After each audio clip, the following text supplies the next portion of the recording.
Imagine if you were promised a new life of freedom and prosperity, only to have it snatched away by the stroke of a pen. That is the story of the 40 acres and a mule order, a historic proposal that aimed to give each liberated Black American a piece of land and a loyal companion. This order, known as Special Field Orders Number 15, was never fully carried out. Some might think that it was cancelled or revoked, but that is not the whole truth. The order was not officially terminated, but rather left in limbo. This means that there is still a chance for it to be revived, like a spark that could ignite a flame. What if every Black American could claim their 40 acres and a mule? How would that change the course of history? Is it even feasible to execute such a plan? Let's explore these questions and more. What dreams do you hold for your people? This was the heartfelt inquiry proposed by Secretary of War Edwin M. Stanton to Union General William T. Sherman, urging him to seek the counsel of 20 black pastors in Savannah, Georgia, as the Civil War's conclusion loomed. With the dawn of freedom imminent, these black leaders convened on January 12, 1865, in the stately Green Meldrum House, their hearts heavy with hope and apprehension.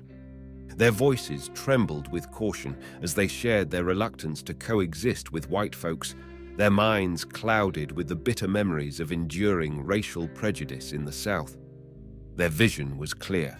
They yearned for a sanctuary, a place of their own where they could live in harmony, a place carved out from the vast lands of Southern plantation owners.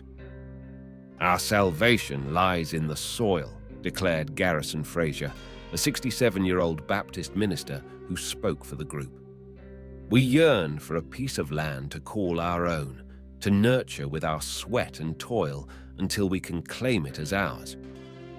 Stanton, recognizing the profound historical importance of this gathering, shared the minutes with Henry Ward Beecher, brother of Uncle Tom's Cabin author Harriet Beecher Stowe.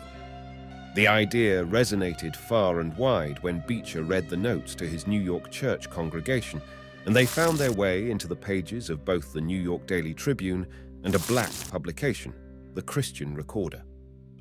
In the heart of the Civil War, abolitionists Charles Sumner and Thaddeus Stevens dared to dream of a future where Southern slaveholders would be stripped of their land, striking a financial blow to the Confederate landowners. Yet, it was the black leaders of Savannah who breathed life into this vision, earning the recognition of Harvard historian Henry Louis Gates, Jr. In the wake of a pivotal meeting, General Sherman penned Field Order Number 15 on January 16, 1865. This decree earmarked 400,000 acres of Confederate land for the formerly enslaved, a beacon of hope along the southeast coast. Each family was promised 40 acres of fertile ground. Though mules weren't explicitly mentioned, some families were gifted army mules, giving birth to the phrase, 40 acres and a mule. The freed people wasted no time in tilling their new land, their dreams of freedom taking root in the soil. But this dream was short-lived. President Andrew Johnson, in a swift and crushing move, overturned Sherman's order within the year, returning the land to its original owners. The promise of 40 acres and a mule crumbled following President Lincoln's assassination. President Andrew Johnson, succeeding Lincoln, nullified Field Order Number 15, returning the 400,000 acres to the Confederate owners. Roy E. L. Brooks, a respected law professor, paints Johnson as a segregationist, intent on relegating African Americans to a lesser status. Yet, Johnson wasn't the sole antagonist. Brooks explains, after the Civil War, there was a chilling lack of interest in black reparations. Despite other proposals, Congress declined to act. It wasn't just Johnson. A prevailing sentiment echoed through the halls of Congress that African Americans should be content with their newfound freedom. In the aftermath of the Civil War, the 3.9 million freed individuals found themselves landless, their futures uncertain. Many became sharecroppers or tenant farmers on white-owned land, a system rife with exploitation, barely a step up from slavery. The rise of sharecropping in the South was a direct consequence of the government's failure to deliver on its promise of land. In a cruel twist of fate, Black Americans found themselves laboring on land they were meant to own. Under the sharecropping system, individuals worked the land for a portion of the crop, but the scales were rarely balanced in their favor. After covering production costs, profits were often negligible. While a few black individuals managed to acquire land, most had nothing to pass on to future generations, hindering the accumulation of generational wealth and keeping them under the thumb of white landowners. The shattered promise of 40 acres and a mule robbed African Americans of a vital chance for financial independence. With land and resources, they could have better resisted the oppressive Jim Crow policies of the South.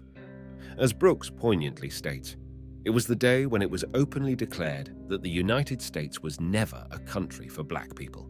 Even if prosperity and rights were promised, they would be stripped whenever white people wanted to. Henry Louis Gates Jr., an esteemed literary critic and professor, asserts that the nullification of 40 acres and a mule laid bare this commitment.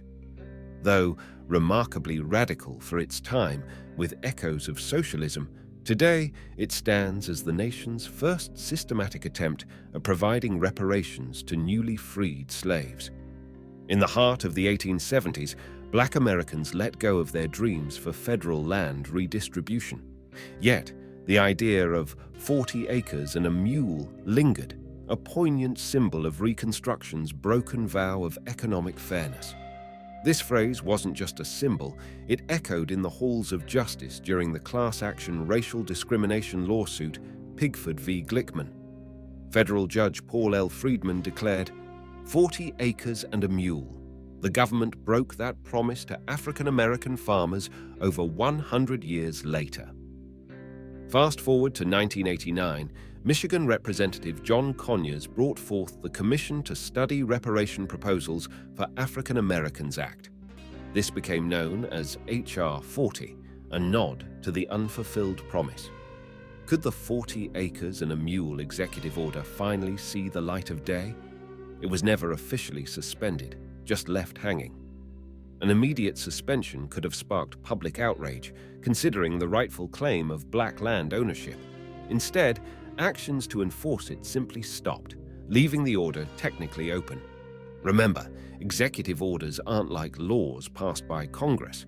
They rely on cooperation within executive branch agencies for enforcement. Obstacles or lack of enforcement don't mean automatic suspension or cancellation. So the door for future enforcement remains ajar, waiting for political climates or public sentiments to swing open. Today, black communities are politically savvier, yet this order's open status is largely unknown.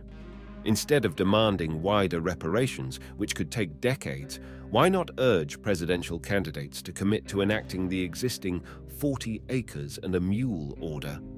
It's a clear, logical demand. Do you think 40 acres and a mule could become a reality now that black Americans wield more political influence? In the comments below, let us know if you think reparations should be in the form of land or monetary compensation. Should black Americans start demanding the implementation of this past policy? Let's keep this conversation alive. Support us by subscribing to our channel and hitting the bell icon for new videos.